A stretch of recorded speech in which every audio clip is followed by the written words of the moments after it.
өмірлік қиындықтарды жеңудің сырын ашып берейін бе? Батыл әрі мейірімді бол.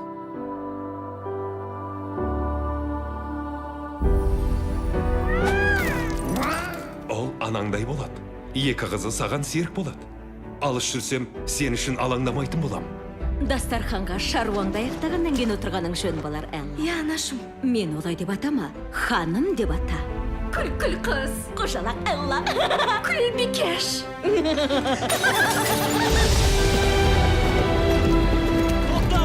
Тоқта!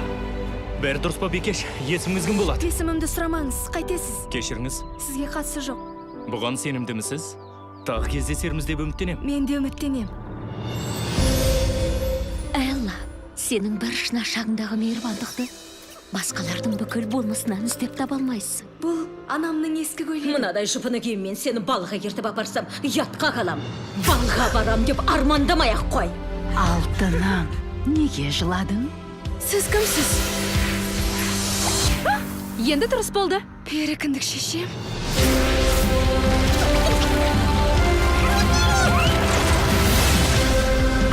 Тышқандар қайда?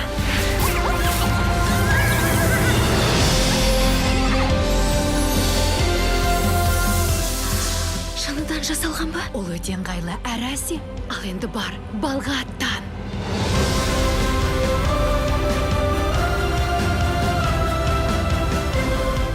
Бәрі сізге қарап тұр. Маған емес, бәрі сізден көз алмай тұр. Мейірімділік бар жерде, ізгілік бар.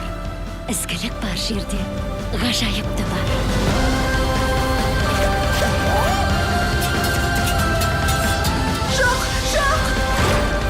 Оны қайтсем де табуым керек.